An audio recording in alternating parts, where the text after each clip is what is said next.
Hi, it's Richard Stepp again. This is Sicamous 8. More stuff I've remembered about Sicamous. Um, there was some guys in town, they were older than me. I remember when stubby beer bottles came in. Beer was $2.52 a case, and they brought the stubbies in. Used to have the long necks before that. I think it was Big Ben Ginter's brewery in Prince George or something that had those. Anyway, there was three guys I remember that were real heavy drinkers. Was Roy Rokosh. He used to go out with Olive Oney. And Neil Inquist from the Inquists. They were a logging family, lived out in Salt Squaw. And Earl Hyde. They were older than me, but they were heavy drinkers. They're nothing. They could drink down a case of beer each easy. They were three of the people, and the guy that I hit in the head with the snowball that I thought was Jim Reimer was actually Bill Harder. Good name for a guy. I hit him in the head with the snowball, and he chased me, and I ran over to Grandma's place and hid in the chicken coop. I was afraid of him for the rest of my life. I don't know whatever happened to him. Another thing we used to do, the Thompsons were a family that lived out toward Old Town, and they always smelled like the farm. They were kind of like hillbillies or something. I heard the boys used to put a stool behind the cow and fuck the cow. It's probably true. I don't know. Lots of people did stuff like that on the farms, I think. Another thing I remembered is we used to type in typing class to Rock Around the Clock. And there was no, I think I said this before, but anyway, it's over. There was no letters on the typewriters, and so we'd memorize the keyboard, and then we would type, you see. That's probably why I liked the piano. And we typed to Rock Around the Clock. And I remember another time I was trying to dine by Dennis Aho's place. He was another Finnish guy on the front road in Sicamous. We tried to ride. It was either a cow or a horse. I remember I got up on the thing. It scared the heck out of me, and I think I jumped off of it and went running down the road. Another time I rode a horse was down in Point Roberts once. There was a lady named Marie that rode that owned the reef where we played with Buddy Knox and everything, who had Party Doll and Hula Love and all these songs. Buddy Knox was a big guy.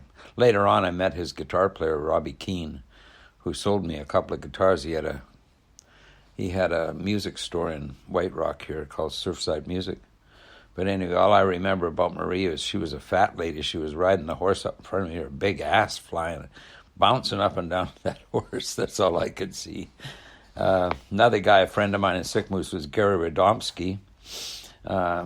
He was a nice guy.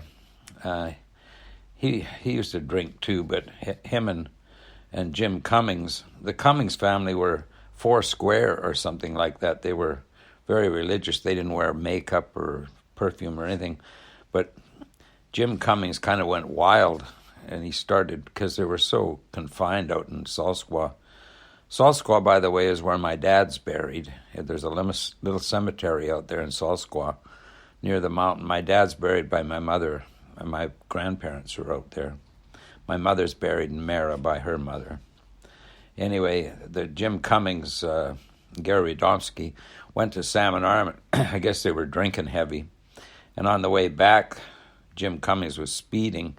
There was a real bad corner on the highway there that a lot of people got in an accident. They went around the corner, and the car flipped over. I heard Gary's head went bouncing along down the highway, or maybe his body with it. I don't know, but that's what I heard. But that was pretty sad. He was nice. Another thing I don't know if I mentioned was Reed Smith, the guy that was the better piano player in town that took lessons. He went to conservatory. He taught me how to do Kansas City on the piano. That got me going. He was president of the Students' Council, and I was vice president. And I think there was 16 people in our graduation class. And I can't remember much about the graduation dance, except I probably took June Carmichael, one of my girlfriends, who I could never get to first base with.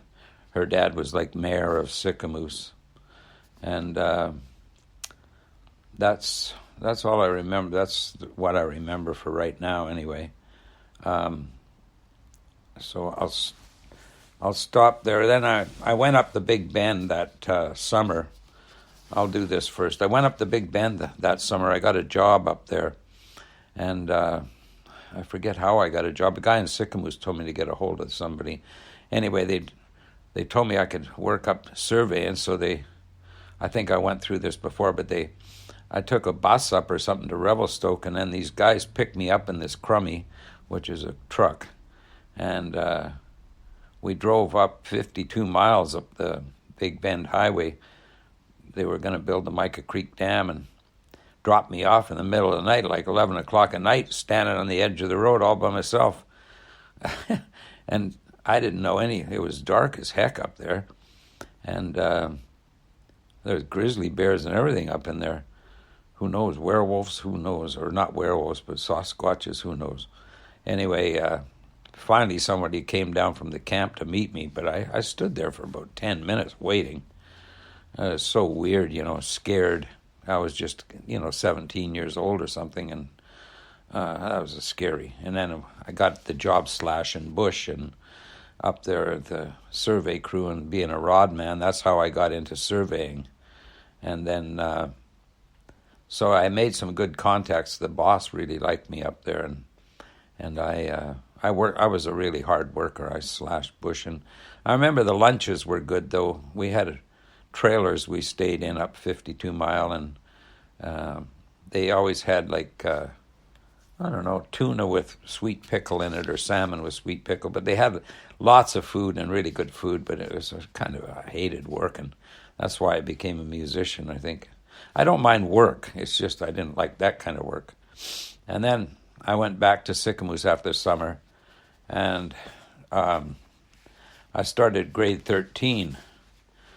I don't know how my parents could have afforded to send me there if my dad was even still alive. No, he was still alive, yeah.